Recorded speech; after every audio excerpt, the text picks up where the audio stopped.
Hello students, हम लोग previous class में स्टडी कर रहे थे motion on vertical line with constant acceleration. Previous class में हमने जो भी डिस्कशन किया है वह न्यूमेरिकल का बैकग्राउंड था, न्यूमेरिकल कॉन्सेप्ट भी था, फार्मूला को प्रूफ भी हमने किया था और कुछ इम्पॉर्टेंट फार्मूला भी आपने स्टडी किया था। उस इम्पॉर्टेंट फार्मूला में आपको याद होगा कि time of ascent equal to time of descent equal to u by g, time of flight two u by g, maximum height u square by 2g। ये 3 बेसिक फार्मूला था। इसके अलावे भी मैंने आपको समझाया था, बट ये 3 बेसिक फार्मूला आपको याद रखना है। आज के क्लास में हमारा मोटो न्यूमेरिकल लेक्चर का डिस्कशन है। न्यूमेरिकल लेक्चर में हम सबसे पहले कुछ ऐसे टिप्स बताएंगे जिससे बहुत सारे न्यूमेरिकल डायरेक्टली आप सॉल्व कर सकते हैं। फिर उसके बाद में बारी बारी से हम कुछ अच्छे न्यूमेरिकल का डिस्कशन भी करेंगे।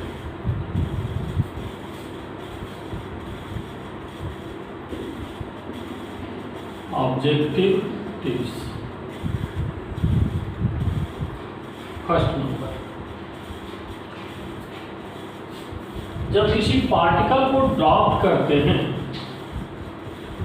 किसी पार्टिकल को जब हम ड्रॉप करते हैं तो इनिशियल वेलोसिटी 0 होता है। ग्राउंड तक आने में जो टाइम लगता है, इस टाइम का फार्मूला भी हमने आपको समझाया होगा। यहाँ का टाइम अगर 0 लेते हैं तो यहाँ तक आने में जो टाइम लगता है स्क्वायर रूट 2h/g होता है। अब यहाँ से ये h हाइट रखने पर टाइम स्क्वायर रूट 2h/g हमने आपको समझाया था। अब यहाँ पर अगर ये दिया हुआ है कि पार्टिकल B से ड्रॉप किया गया है, B से C पर आया, C से D पर आया। अगर ये डिस्टेंस इक्वल है, जितना डिस्टेंस ये है उतना ही डिस्टेंस ये है, तो डिस्टेंस इक्वल रहने पर टाइम का रेशियो आप क्या लिखेंगे? TBC is to TCD, TBC is to TCD। ये रेशियो यहाँ से यहाँ तक का टाइम और यहाँ से यहाँ तक का टाइम। याद होगा आपको कि इसका कॉन्सेप्ट हमने समझाया था square root 1 minus square root 0, second interval square root 2 minus square root 1। इसी तरीके से थर्ड इंटरवल था तो square root 3 minus square root 2। तो जैसे मोशन और हॉरिजॉन्टल लाइन में हम लोग इसका स्टडी किए थे। इसका स्टडी कहाँ किए थे? मोशन और हॉरिजॉन्टल लाइन में। तो हॉरिजॉन्टल लाइन के लिए जैसे फार्मूला वैलिड है वैसे यहाँ भी है। आप समझिए दोनों में सिमिलरिटी क्या है। इनिशियल वेलोसिटी 0 वहाँ भी लिए थे। दूसरा बात, एक्सेलरेशन कांस्टेंट था। मैंने समझाया था कि यह फार्मूला तभी वैलिड होता है जब इनिशियल वेलोसिटी 0 होता है और एक्सेलरेशन कांस्टेंट होता है। यहाँ भी ये दोनों बातें हमें मिल रहा है।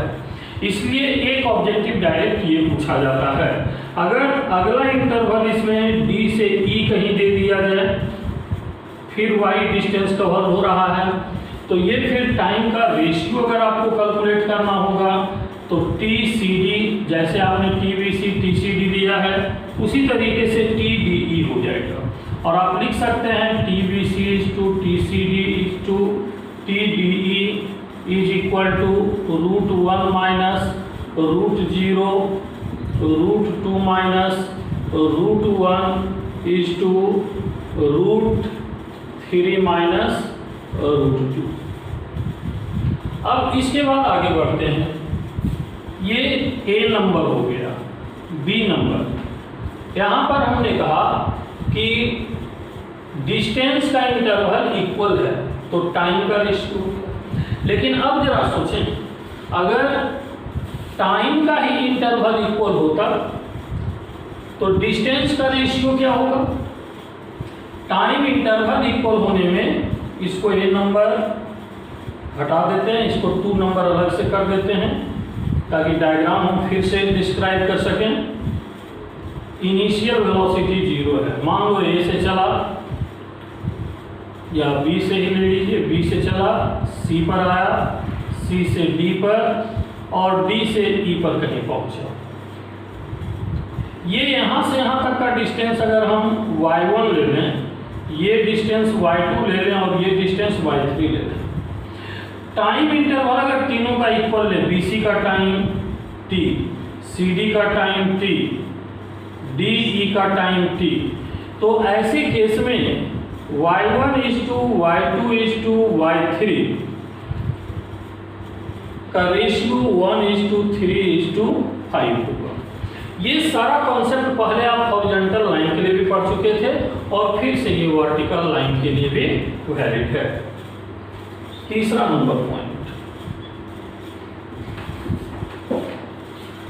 नंबर पॉइंट,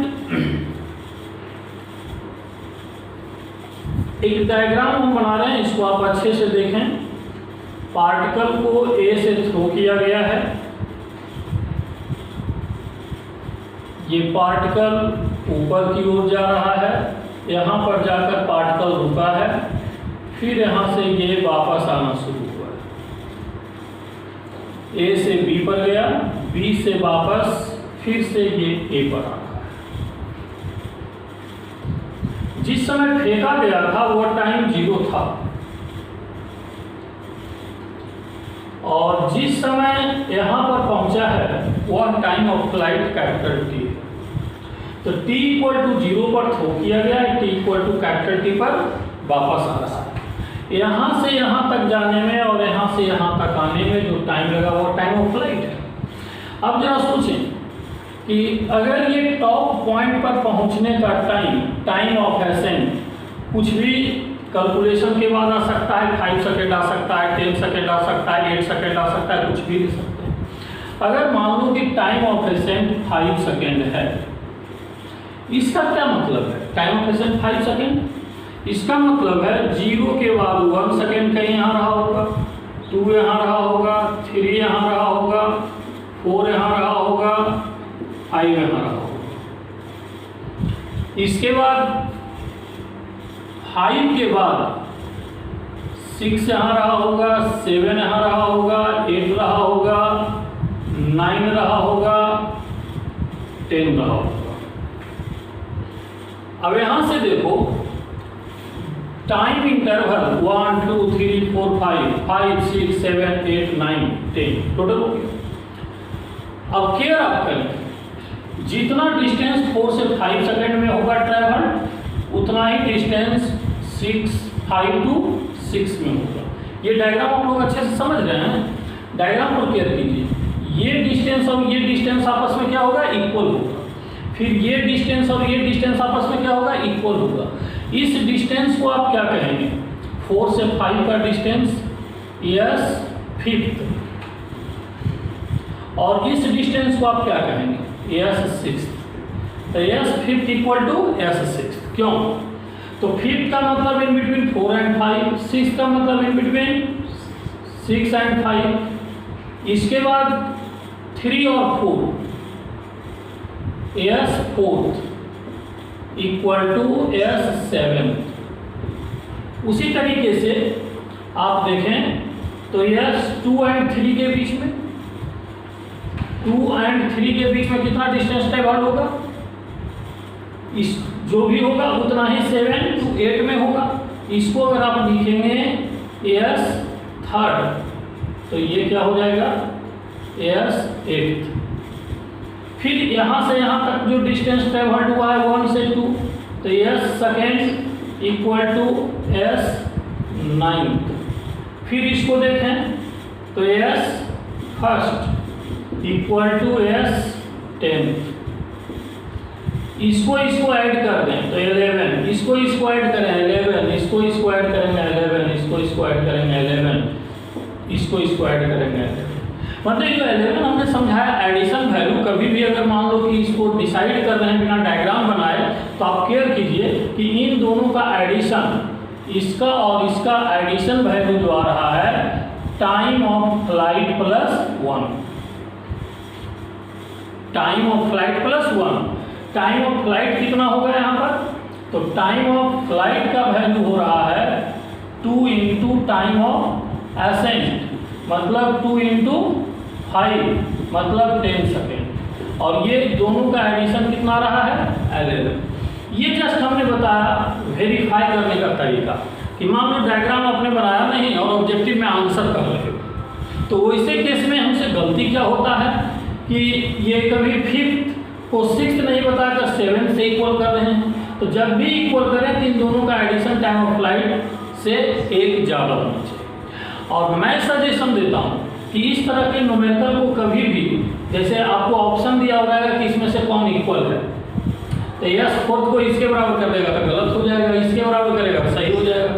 डायग्राम बनाकर करेंगे तो शायद गलती होने का कोई चांस नहीं होगा, बट डायग्राम बनाकर नहीं कर रहे हैं तब वैसे केस में इसका डिस्कशन जरूरी होता है। तो इस तरीके से आप देखें कि 3 ऑब्जेक्टिव टिप्स हम सीख चुके हैं। इसके बाद 4th नंबर ऑब्जेक्टिव टिप्स देखना चाहिए। ऑब्जेक्टिव टिप्स 4 में देखें, velocity of drop particle through height h। किसी पार्टिकल को जब आप ड्रॉप करते हो इनिशियल वेलोसिटी 0 है, यहाँ से यहाँ अगर h हाइट नीचे आया तो h हाइट नीचे आने में वेलोसिटी कितना होगा, तो अगर ये फार्मूला लगा दें v square equal to u square plus 2gh, तो u का वैल्यू 0 पुट कर दो तो v equal to square root 2gh हो जाएगा। इसका मतलब h हाइट से ड्रॉप किए गए पार्टिकल का वेलोसिटी स्क्वायर रूट 2gh होता है, और ये डायरेक्टली यूज होता है। अदर चैप्टर भी जब हम पढ़ते हैं तो वहाँ पर भी ये डायरेक्ट यूज होते रहता है। बहुत छोटा सा बात है बट टाइम सेव करने के लिए, जल्दी सोचने के लिए बहुत अच्छा बात है। ये 4 ऑब्जेक्टिव टिप्स हमने देखा है। अब इस 4 ऑब्जेक्टिव टिप्स के बाद न्यूमेरिकल एग्जांपल हम देखेंगे। Numerical number first, balls are dropped at regular interval of 1 second from the top of a very tall building। बहुत ऊंची इमारत है, उसके टॉप से बॉल को जो है गिराया जा रहा है। क्या कहता है, रेगुलर इंटरवल ऑफ 1 सेकेंड। इसको आप ऐसे दिखला दीजिए, यही बिल्डिंग है, यहाँ से ड्रॉप किया जा रहा है, यहाँ पर कोई बैठा हुआ व्यक्ति है, बॉल को ड्रॉप कर रहा है। ड्रॉप कर रहा है तो जो पहला बॉल होगा वो मान लो कहीं गिरकर यहाँ आया होगा, तो दूसरा बॉल उस समय कहीं यहाँ रहा होगा, तीसरा बॉल यहाँ रहा होगा, चौथा बॉल यहाँ रहा होगा, 5वां बॉल यहाँ रहा होगा, 6ठा बॉल यहाँ पर गिराया जाता है। लिखा है find position and velocity of 4th ball. चौथा बॉल का पोजीशन हमें बताना है। When 6th ball is being dropped, जिस समय 6th बॉल को गिराया जा रहा है, तो जिसमें 6th को गिराया जा रहा है तो इससे पहले ये 5th रहा होगा, इससे पहले ये 4th रहा होगा, इससे पहले ये 3rd रहा होगा, इसके बाद ये 2nd रहा होगा, ये 1st रहा होगा एंड सो ऑन। ठीक है, अब ऐसे केसेस में यहाँ से यहाँ और यहाँ से यहाँ और यहाँ से यहाँ सारा डिस्टेंसेज अलग अलग होगा। क्यों? टाइम सेम है, डिस्टेंसेज सेम नहीं होगा। आप इस कॉन्सेप्ट को जो पहले ऑब्जेक्टिव टिप्स हमने बताया था उसके हेल्प से भी समझ सकते हैं कि डिस्टेंस का रेशियो ऑड रेशियो में होगा, 1:3:5 ऐसे करके भी सोच सकते हैं। पहले आप जस्टिफाई कीजिए, 4th बॉल है कहाँ पर, यहाँ पर है। जिसमें हम 4th बॉल की बात कर रहे हैं, 6th बॉल यहाँ गिराया जा रहा है, 4th बॉल यहाँ पर है, तो कितना सेकेंड ही नीचे गिर चुका होगा, 1 सेकेंड, 1 सेकेंड, 2 सेकेंड ये नीचे चल चुका होगा। तो 2 सेकेंड नीचे चल चुका होगा, ड्रॉप कर रहा है, मतलब इनिशियल वेलोसिटी 0। तो ये 2 सेकेंड यहाँ पर जब आएगा तो 2 सेकेंड में क्या होगा पोजीशन, तो आप लिख सकते हैं s is equal to u t minus half g t square, u का वैल्यू 0 माइनस हाफ जी का वैल्यू 10 टी का वैल्यू 2 का स्क्वायर माइनस 20 मीटर। ये 20 मीटर नीचे आ चुका होगा, ये पोजीशन हो गया। तो ये पोजीशन का आंसर हो गया 20 मीटर। माइनस साइन का मतलब क्या है? माइनस साइन का मतलब है कि पार्टिकल डाउनवर्ड डायरेक्शन में मोशन कर रहा है, डिस्प्लेसमेंट डाउनवर्ड डायरेक्शन। वेलोसिटी इस समय क्या होगा? तो ऑब्जेक्टिव टिप्स में मैंने पहले ही बताया था कि h हाइट से गिरने वाले पार्टिकल का velocity v equal to square root 2gh होता है। तो ये 2 इंटू जी का वैल्यू 10 और हाइट कितना लेंगे? हाइट का वैल्यू यहाँ से अभी हमने कैलकुलेट जो किया है 20 मीटर, वही पोजीशन ही हाइट बन जाएगा। तो ये 20 हो गया। तो ये 20 मीटर पर सेकेंड वेलोसिटी हो जाएगा और पोजीशन 20 मीटर नीचे। हमने फोर्थ बॉल का पोजीशन पूछा है। अब किसी किसी बुक में थर्ड का पूछेगा, सेकेंड का पूछेगा, आप इसी तरीके से कैलकुलेट कर सकते हैं। थर्ड का पूछेगा तो टाइम 3 सेकेंड हो जाएगा, सेकेंड बॉल का पूछेगा तो टाइम 4 सेकेंड हो जाएगा। अब पोजीशन निकल जाएगा तो वेलोसिटी इसी फॉर्मूला से। न्यूमेरिकल नंबर 1 के बाद न्यूमेरिकल नंबर 2।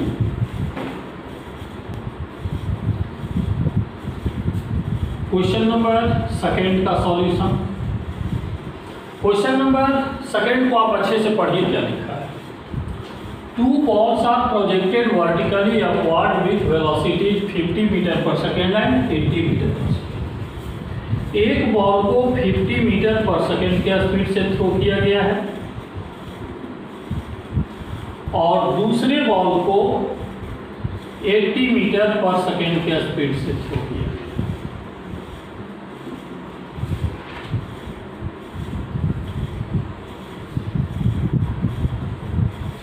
अब ये 50 मीटर पर सेकेंड और 80 मीटर पर सेकेंड से थ्रो किया गया है, तो दोनों का टाइम ऑफ असेंट अलग अलग होगा। मान लो ये ग्राउंड का पोजीशन है, इसके लिए टाइम ऑफ असेंट कैलकुलेट करेंगे और इसके लिए टाइम ऑफ असेंट कैलकुलेट करेंगे। तो मान लो ये भी ये ए से फेंका गया और ये बी पॉइंट पर पहुंचा है, तो इसके लिए टाइम ऑफ असेंट का वैल्यू हो जाएगा u/g इक्वल टू 50/10 5 सेकेंड। और इसके लिए टाइम ऑफ असेंट कितना हो जाएगा? मान लो ए पॉइंट से चला है, ये बी पॉइंट पर पहुंचा है, तो इसके लिए टाइम ऑफ असेंट हो जाएगा u/g 80 डिवाइडेड बाई 10 8 सेकेंड। अब आगे क्या कहा है? Velocity of 2 balls are v1 and v2 at time t1 equal to 4 second and t2 equal to 7 second. t1 equal to 4 second दिया है, मतलब टाइम ऑफ असेंट से 1 सेकेंड बिफोर, और t2 इक्वल टू 7 सेकेंड दिया है, मतलब time of ascent से 1 second before. हमने आपको समझाया था कि टाइम ऑफ असेंट पर वेलोसिटी कितना होता है? 0। टाइम ऑफ असेंट पर यहाँ भी वेलोसिटी क्या हो जाएगा? 0। और वो उससे 1 सेकेंड पहले जब हम बात करते हैं तो हमने बताया था कि टाइम ऑफ असेंट से 1 सेकेंड बिफोर, आपको याद होगा ta-1 पर वेलोसिटी कितना बताया था? g के बराबर। और इसका वैल्यू u के वैल्यू पर डिपेंड नहीं करता है, इंडिपेंडेंट ऑफ u होता है। मैं थ्योरी में आपको ऐसा समझाया है। फिर से आप समझना चाहें तो आप समझ लीजिए। अगर v1 लिखेंगे तो u minus g into t1, तो u माइनस g, t1 के बदले क्या लिखेंगे? ta-1, u minus g u/g -1, u minus g से g cancel out, minus u plus g। तो v1 का वैल्यू g आ रहा है, u पर डिपेंड नहीं कर रहा है, ये इंडिपेंडेंट ऑफ u है। 1 सेकेंड बिफोर भी यही होता है। 2 सेकेंड बिफोर रहता था, 2 सेकेंड बिफोर रहता तो यहाँ 2 आ जाता, यहाँ 2 आ जाता, यहाँ 2g आ जाता, तो यहाँ पर 2g आ जाता, जो कि मैंने पहले ही बताया था। 1 second before g, 2 second before 2g, 3 second before 3g।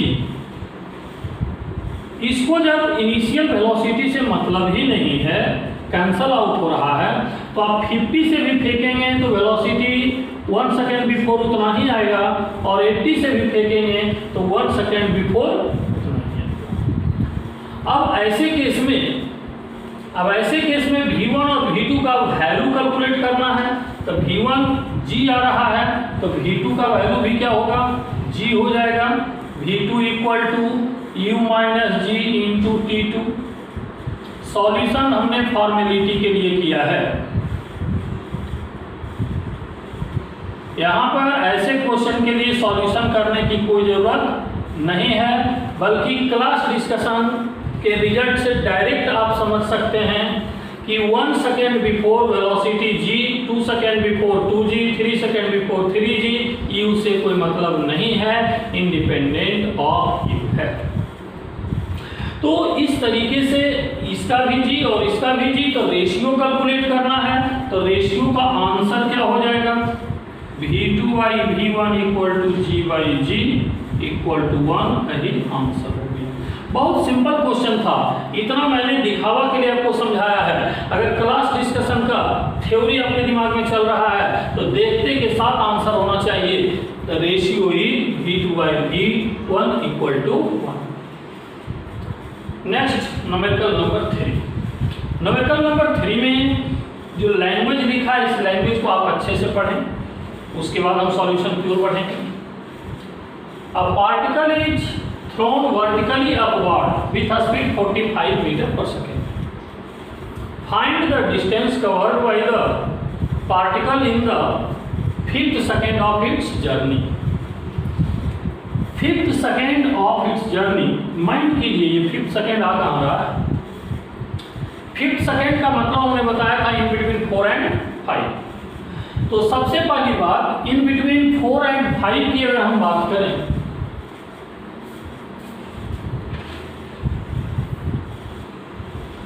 तो एक डायग्राम बना लीजिए पहले, और डायग्राम से पहले इसका टाइम ऑफ एसेंट कैलकुलेट कीजिए। इसका टाइम ऑफ एसेंट अगर आप कैलकुलेट करते हैं तो U by G 45 by 10 4.5 second.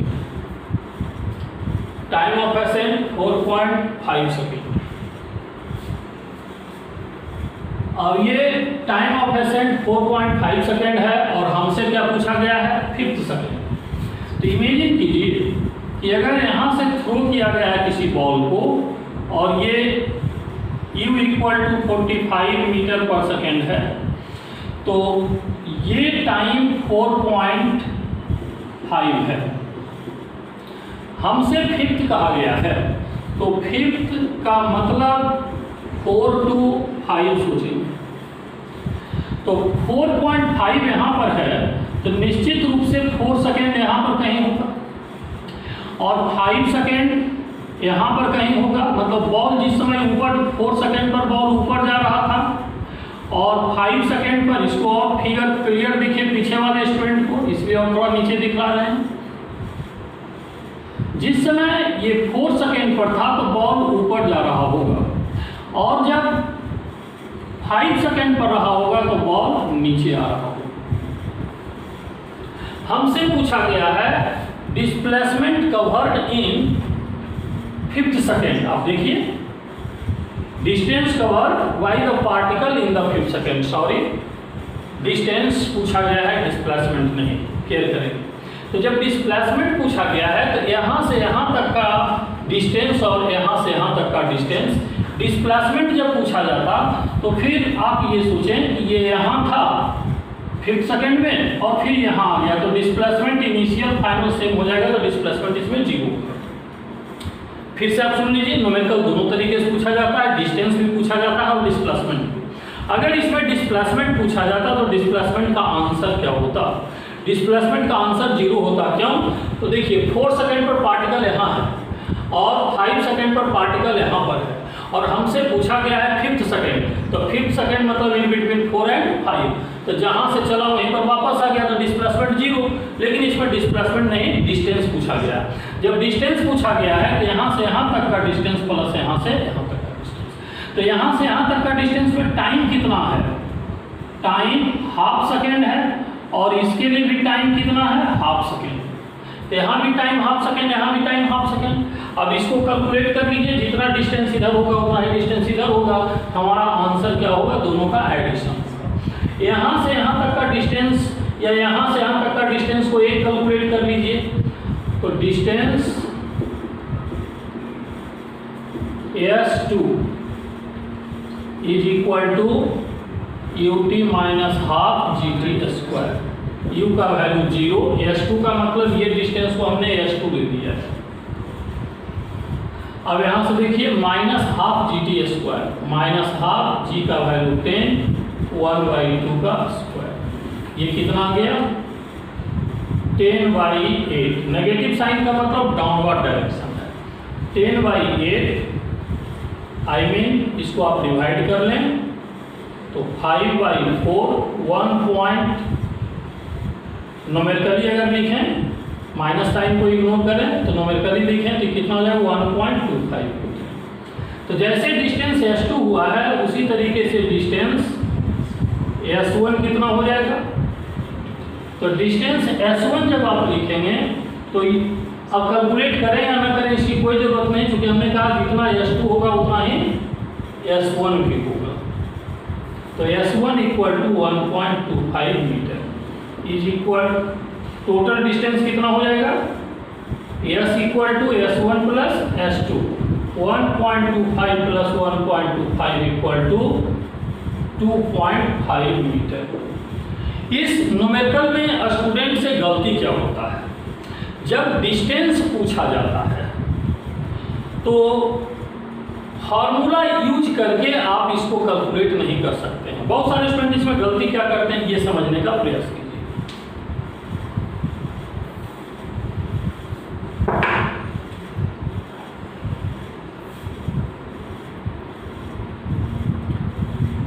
आप पहले से जानते हैं SN equal to U plus A/2 2n minus 1।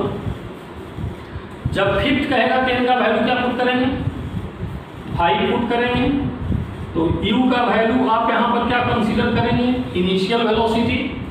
तो इनिशियल वेलोसिटी इस प्रॉब्लम में कितना दिया हुआ है 45, तो 45 यहाँ पुट कर देंगे, माइनस 10/2 G का वैल्यू 2 × 5 माइनस 1, 45 माइनस 5, ये कितना हो जाएगा 10 माइनस 1 9 0।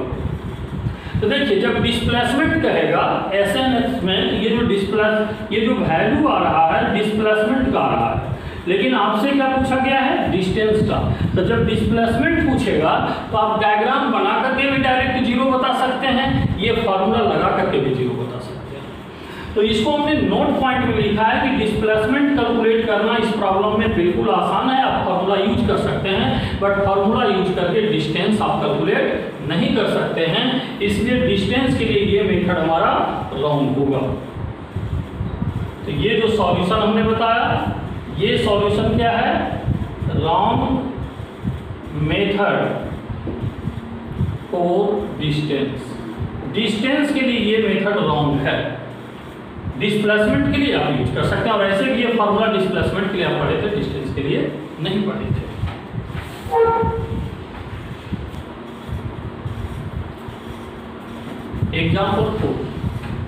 एग्जाम्पल 4 में क्या है, A balloon carrying a stone is moving vertically upward। एक बलून किसी स्टोन को कैरी कर रहा है और वर्टिकली अपवर्ड डायरेक्शन में मूव कर रहा है with velocity 12 metre per second. क्या इसका मतलब हुआ, आप कंसीडर कीजिए कि ये बलून का पोजीशन हो गया, यही बलून है और ये 12 मीटर पर सेकेंड के वेलोसिटी से ऊपर की ओर जा रहा है, u equal to 12 metre per second. और इसके अंदर कोई स्टोन है, इस स्टोन को यहाँ से क्या किया गया है, स्टोन को ड्रॉप किया गया है। तो जिस समय बलून ऊपर जा रहा है, कोई भी ऑब्जेक्ट जब ऊपर जा रहा है वहाँ से किसी ऑब्जेक्ट को आप ड्रॉप करेंगे, तो इस ऑब्जेक्ट का अपना तो वेलोसिटी नहीं होगा, लेकिन बलून के साथ था, इसलिए बलून का वेलोसिटी जरूर होगा। इसका मतलब ये जब स्टोन यहाँ से डिटैच्ड होगा तो इस स्टोन का वेलोसिटी ऊपर की ओर, इस स्टोन का वेलोसिटी ऊपर की ओर 12 मीटर पर सेकेंड होगा, और ये स्टोन पहले ऊपर उठेगा, फिर इसके बाद यहाँ से होते हुए ऐसे नीचे आएगा। अब यहाँ से आप सोचें कि यहाँ से बलून जब ऊपर जाएगा उसके बाद फिर नीचे आएगा। हो सकता है क्लास में बैठे कुछ स्टूडेंट को ऐसा लग रहा होगा ये कैसे पॉसिबल है कि किसी को जब गिराएंगे तो ऑब्जेक्ट गिराने के बाद नीचे आता है, ऊपर थोड़े जाता है। बट आप सोचिए, ये तब होता है जब हम छत पर खड़े होते हैं, हमारा छत रुका हुआ होता है। लेकिन अगर छत पर खड़े और छत ही हमारा ऊपर जा रहा है तो हम भी ऊपर जा रहे हैं, हमारे हाथ में जो भी ऑब्जेक्ट है वो भी ऊपर जा रहा है, मतलब उसका वेलोसिटी ऊपर की ओर है। तो पहले वो ऊपर जाएगा तब नीचे आएगा। मतलब ये जो स्टोन है ये पहले ऊपर जाएगा उसके बाद ऐसे नीचे आएगा। अब मान लो कि जिस समय आगे लिखा है when the balloon is at height 65 metre, ये जिसमें ड्रॉप किया गया है ये हाइट दिया हुआ है 65 मीटर। आपसे क्या पूछा गया? After how much time and with what velocity will it strike the ground, कितने टाइम के बाद और कितने वेलोसिटी से ये ग्राउंड को स्ट्राइक करेगा। तो देखिए कितने वेलोसिटी से स्ट्राइक करेगा ये हम बाद में कैलकुलेट करेंगे, बट कितने टाइम के बाद कैलकुलेट करेगा इसका दो मेथड है। एक शॉर्टकट मेथड जो फार्मूला मेथड है, मैं आपको समझाया था कि पार्टिकल को जब ऊपर की ओर थ्रो किया जाता है कि पहले ऊपर जाकर नीचे आता है, तो इस केस में टी अपवार्ड का फार्मूला बताए थे square root u square by g square plus 2h/g, u square by g square plus 2h/g plus u/g। अब यहाँ से टी अपवार्ड का वैल्यू ये अगर है तो ये टी अपवार्ड u दिया हुआ है, h दिया हुआ है, putting the data getting the result. u का वैल्यू 12 हम पुट कर लेंगे, तो यहाँ से कितना हो जाएगा 12 into 12 divided by 10 into 10 plus 2 into 65 divided by 10, और ये क्या हो जाएगा 12 डिवाइडेड बाई 10।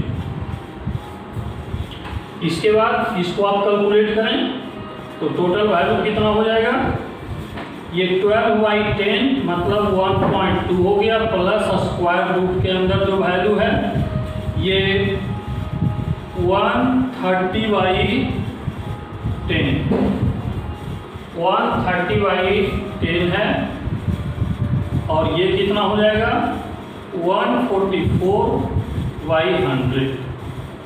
यहाँ से इसको आप डिवाइड कर दें, टोटल वैल्यू देखें कितना आ रहा है, इसको यहाँ डिवाइड करेंगे तो ये 1.2 प्लस स्क्वायर रूट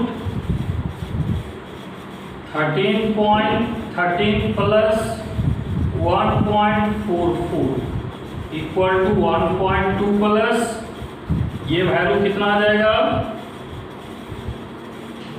14.44।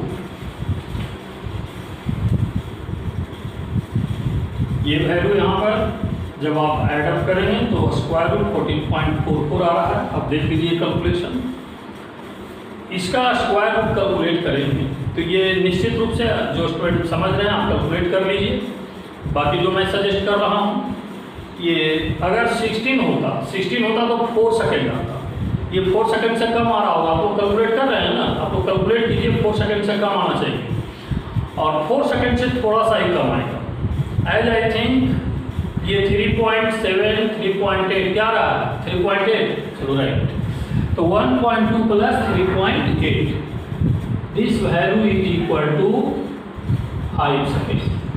तो ये टाइम जो लगा है अप डायरेक्शन में थ्रो करने पर टाइम 5 सेकेंड लगा है। अब इतने सेकेंड के बाद जब हमसे वेलोसिटी पूछा जा रहा है तो now v equal to u minus g t. u minus g t जब करेंगे तो u का वैल्यू 12 हो गया, g का वैल्यू 10 हो गया, t का वैल्यू 5 हो गया। ये कितना हो जाएगा 12 minus 50, 12 minus 50, 12 minus 50 equal to value जो आ रहा है minus 38 metre per second. Minus 38 metre per second negative value का मतलब डाउनवर्ड डायरेक्शन ऑफ वेलोसिटी को शो कर रहा है। तो ये हमारा टाइम का आंसर हो गया और ये हमारा वेलोसिटी का आंसर। एग्जाम्पल 4 के बाद example 5। A ball is thrown vertically up with velocity u। एक बॉल को अप डायरेक्शन में थ्रो किया जाता है, वेलोसिटी u है। मान लो ये O पॉइंट से थ्रो किया गया। It passes 3 points A, B and C in its upward journey. Upward journey में 3 पॉइंट का डिस्कशन किया है। ये पॉइंट A है, ये पॉइंट B है और ये पॉइंट C है। ABC पॉइंट पर वेलोसिटी दिया हुआ है। Velocity at A u/2, velocity at B u/3, velocity at C u/4। निश्चित रूप से जैसे जैसे पार्टिकल ऊपर जाएगा इसका वेलोसिटी डिक्रीज करेगा। आप देखें वेलोसिटी डिक्रीजिंग ऑर्डर में दिया हुआ है। आपसे पूछा क्या है, फाइंड AB/BC। मान लो ये A से B तक का डिस्टेंस जो ट्रेवल्ड किया है ये y1 है और B से C तक का जो डिस्टेंस ट्रेवल्ड किया है ये y2 है। हमें y1 और y2 का रेशियो फाइंड आउट करना है। बहुत सिंपल सी बात है। जब एक्सेलरेशन कांस्टेंट होता है तो कांस्टेंट एक्सेलरेशन के लिए डिस्टेंस का कैलकुलेशन आप इस फार्मूले से करते हैं, s equal to v square minus u square by 2 into a। एक बार ये फार्मूला लगाएंगे AB के लिए और एक बार लगाएंगे BC के लिए।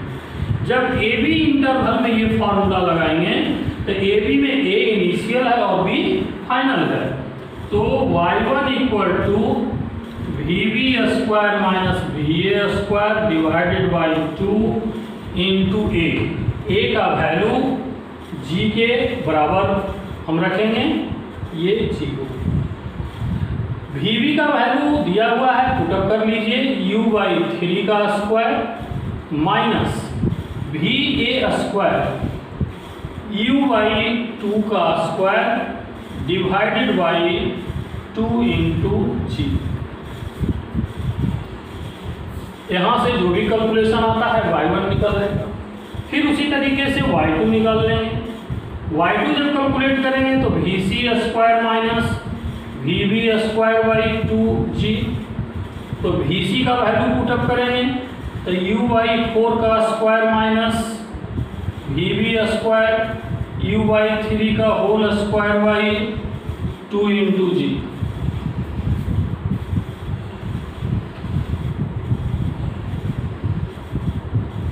यहाँ से y1 अपॉन y2 या y2 अपॉन y1 की बात सोचें तब क्या।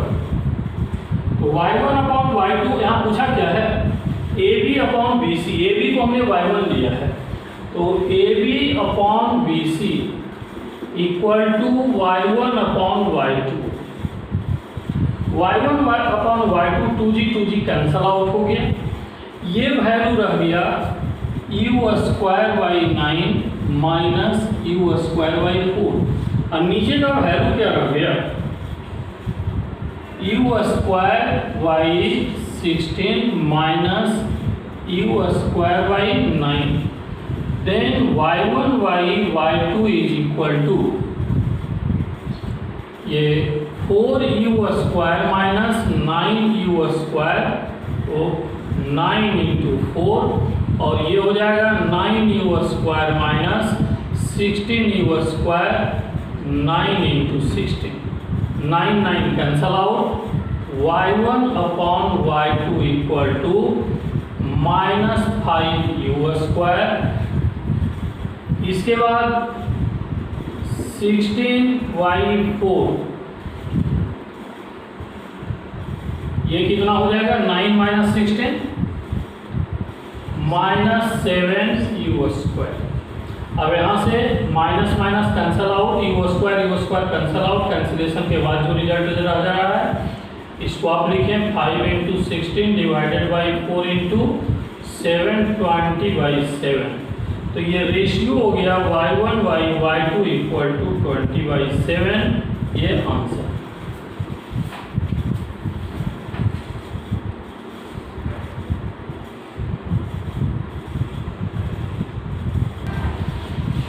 एग्जाम्पल 5 के बाद example 6। A particle is dropped from the top of A tower. एक टावर के टॉप से किसी पार्टिकल को ड्रॉप किया गया है। मान लो एक टावर है, इसके टॉप से किसी पार्टिकल को ड्रॉप किया गया है, u का वैल्यू 0 है। टावर का हाइट दिया हुआ नहीं, वही शायद कैलकुलेट करना होगा। आगे देखिए, if it travels 9/25 of total height. Total height नहीं पता है, मान लो टोटल हाइट ये अच्छी।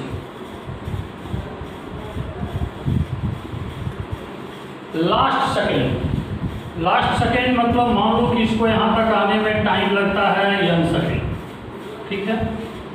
इसको यहाँ तक आने में टाइम लगता है n सेकेंड। तो लास्ट सेकेंड में जो इसने डिस्टेंस ट्रेवर्स किया है, ये डिस्टेंस दिया हुआ है 9/25h last second.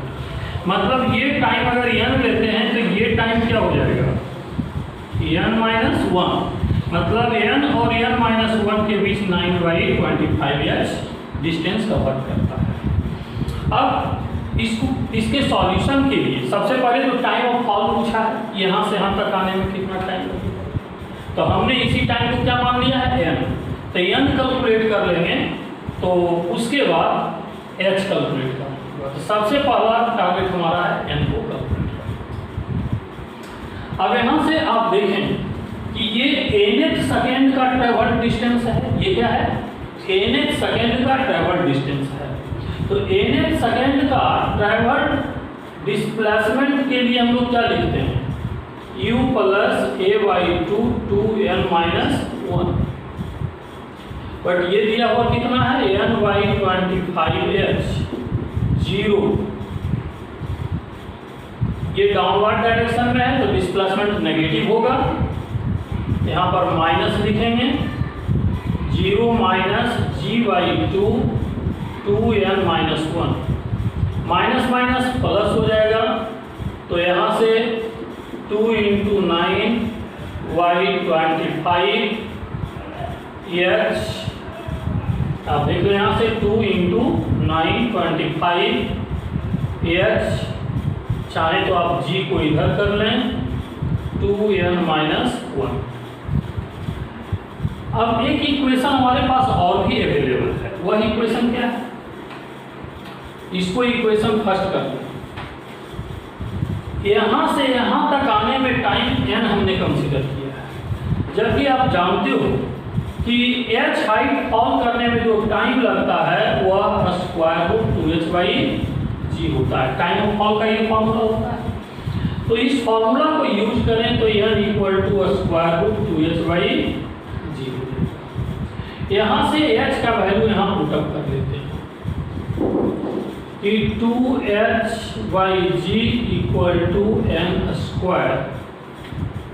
2h/g equal to n², तो h is equal to ½ g n²।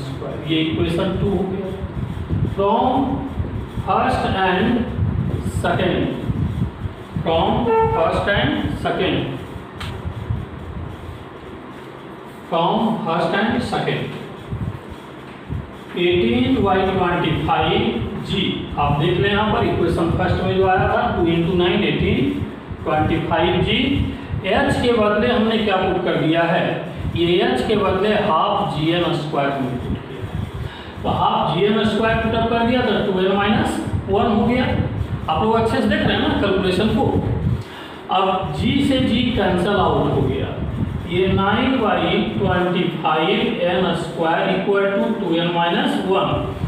9n² ये यहाँ चला जाएगा 50n minus 25। 9n² minus 50n plus 25 equal to 0। अब इसको हम लोग सॉल्व करें। क्वाड्रेटिक इक्वेशन आ गया। क्वाड्रेटिक इक्वेशन का आप सॉल्यूशन करें। यहाँ से n का वैल्यू कैलकुलेट करके आप लोग बताइए। बहुत सारे स्टूडेंट पीछे बैठे हुए सॉल्व कर चुके हैं, बट फिर भी आप देखिए हमारा जो कैलकुलेशन है इसको आप लोग चेक कर लीजिए जितने स्टूडेंट पीछे बैठे हुए हैं। ये कैलकुलेशन जो हमने किया है यहाँ से n का 2 वैल्यू पॉसिबल आ रहा है। आप लोग इस साइड ही कैलकुलेट किए हैं ना। जिनका ये नहीं आ रहा है कैलकुलेशन अपना चेक कर लीजिए। n का एक वैल्यू 5 सेकेंड आ रहा है और एक 1/5 सेकेंड। लेकिन इसको हमने लिख दिया नॉट पॉसिबल। क्यों?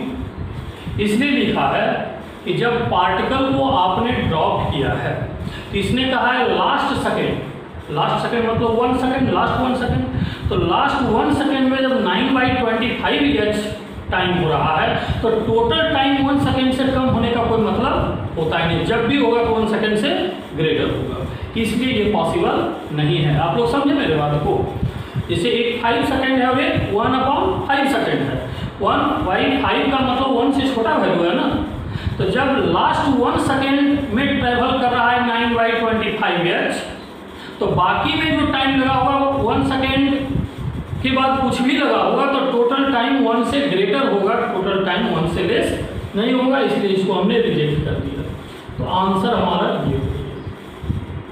और ये आंसर हो गया किसके लिए? टोटल टाइम कितना लगा उसके लिए। टोटल टाइम जब हमने कैलकुलेट कर दिया तो अब क्या कैलकुलेट करेंगे? h का वैल्यू। तो h का वैल्यू ½ g n², ½ g का वैल्यू 10, 5 का स्क्वायर 25, 5 × 25 125 मीटर। ये हाइट हो गया, हाइट का आंसर।